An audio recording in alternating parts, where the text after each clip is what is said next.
Chris Comstock, better known as Marshmello, आज के दिन दुनिया के टॉप बेस्ट EDM आर्टिस्ट में से एक है, जिनके एज ऑफ नाउ 16 बिलियन से भी ज्यादा व्यूज है। लेकिन एक ऐसे इंडस्ट्री में, एक ऐसे प्रोफेशन में which is heavily dominated by other EDM artist, Marshmello आखिर इतना बड़ा डीजे आइकॉन कैसे बना? और मार्शमेलो ने अभी तक अपना ऑफिशियल फेस रिवील क्यों नहीं किया और उसे क्यों नहीं करना चाहिए? So what's up guys, this is the story of दुनिया का best EDM artist Marshmello. Listen, I put this on my head and made it work, alright? You can make it work, no matter what it is. Just trust me.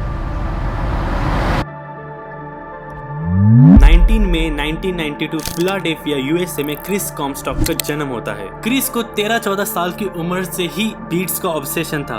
वो हमेशा अपने parents के bedroom में FL studio पे music बनाना सीखता था। धीरे धीरे रोज उसने हर दिन 3 से 4 बीट्स बनाना स्टार्ट किया, सिर्फ प्रैक्टिस के लिए। और मैं तो उस उम्र में बस PUBG के रैंक बढ़ाने का सोचता था। शिट यार, ये मैं क्या कर रहा था? द बेस्ट पार्ट ये है कि मार्शमेलो ने कभी कोई म्यूजिक डिग्री या EDM डिग्री परचेस नहीं की। उसने हर चीज खुद से एंड YouTube के ट्यूटोरियल्स देखकर सीखी है ना? बड़ा cool. Even when I got like my first Mac when I was a kid in GarageBand, you know what I mean? Okay. That's when I realized I could put a loop, then I could put like a piano loop on a drum loop and it like does something. It took a while. A lot of YouTube tutorials. जिन्हें नहीं पता, EDM का मतलब है electronic dance music, एक ऐसे type का music जो इलेक्ट्रॉनिक इंस्ट्रूमेंट पे एंड कंप्यूटर पे बनता है, समथिंग लाइक फंक म्यूजिक। 2012 में क्रिस उसका पहला म्यूजिक ट्रैक रिकॉर्ड अपलोड करता है साउंड क्लाउड पे under the name of .com। लेकिन सैडली क्रिस को .com से चलते कोई खास अचीवमेंट्स कभी नहीं मिले तो सिर्फ रिजेक्शंस एंड कुछ लोगों के ताने, क्योंकि सभी का ओपिनियन ये था कि इसके म्यूजिक अच्छे तो है लेकिन बहुत सिंपल है। क्रिस उन हजारों लोगों में से था जो साउंड क्लाउड पे वायरल होने की पूरी कोशिश में थे। उसे एहसास हो गया था कि उसे कुछ अलग करना पड़ेगा, not just the music and identity. Chris ने थोड़ा पॉज लिया और .com पे म्यूजिक अपलोड करना कुछ समय के लिए छोड़ दिया और एक नए प्रोजेक्ट पे काम किया, एक ऐसा प्रोजेक्ट जहाँ पे वो मास्क पहन के उसका म्यूजिक एंड पर्सनालिटी रिप्रेजेंट कर पाए लोगों को। उस समय मार्केट में ऑलरेडी कुछ ऐसे EDM आर्टिस्ट थे जो मास्क पहन के अपने ट्रैक्स रिकॉर्ड रिलीज करते थे। For example draft punk, dead mouse, the bloody beetroot and many more. लेकिन अगर तुम ध्यान से नोटिस करोगे तो इनके म्यूजिक एंड इनका मास्क इतना फैमिली फ्रेंडली नहीं है एंड क्रिस ने उसी का एडवांटेज उठाया। मार्केट में एक ऐसा cartoonish soft funny mask introduce किया जो बच्चों के साथ अडल्ट को टारगेट करता है, विच इज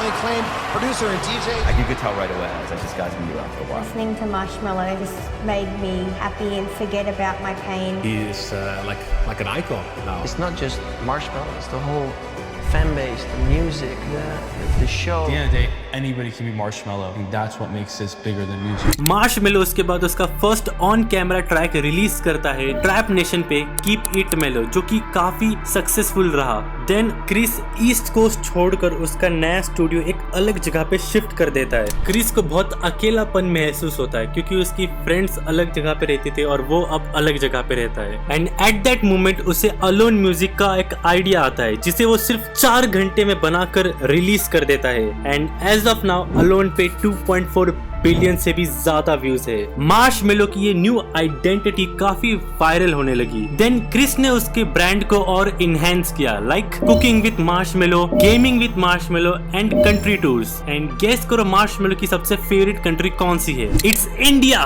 लाइक ब्रो ने एक सेपरेट बॉलीवुड सॉन्ग बनाया है शाहरुख खान के साथ एंड ED शेरन को भी इंडिया घूमना काफी पसंद है क्योंकि अपने देश में there are varieties of instrument for music industry. Then Marshmello ने उसका हेलमेट कभी रिमूव क्यों नहीं किया इतनी बड़ी सक्सेस के बाद? वेल, उसका हेलमेट अब एक ब्रांडिंग टूल बन चुका है, जैसे कि टॉयज, मर्च एक्सेट्रा। कल को जाकर इमेजिन उसने फेस रिवील कर दिया, देन उसका वो मिस्ट्री फैक्टर खत्म हो जाएगा एंड लोग उसमें कम इंटरेस्टेड हो जाएंगे लाइक बिफोर। इसलिए वर्ल्ड में कुछ ऐसे लोग होते हैं जो अपने फेस से ज्यादा स्किल्स दिखाना प्रेफर करते हैं। फॉर एग्जाम्पल जुजुत्सु कैसान का राइटर, डीमन स्लेयर का writer, RG bucket list, not your type, सेनपाई spider and many more. So this is the story of a guy who who got ignored and came up back with a smiling helmet. Well, लोग अब भी marshmallow को overrated कहते हैं क्योंकि उसकी music of course बहुत ही simple और मिनिमल है, बट किसे फर्क पड़ता है। अगर तुमने वीडियो यहाँ तक देखी है तो कमेंट्स में गोल्डन एप्पल लिखना मत भूलना, क्योंकि कुछ ही लोग होते हैं जिनके पास इतना पेशेंस होता है वीडियो यहाँ तक देखने का। So thanks for watching. इस वीडियो का टारगेट है पूरे 5 लाइक्स का। बाय।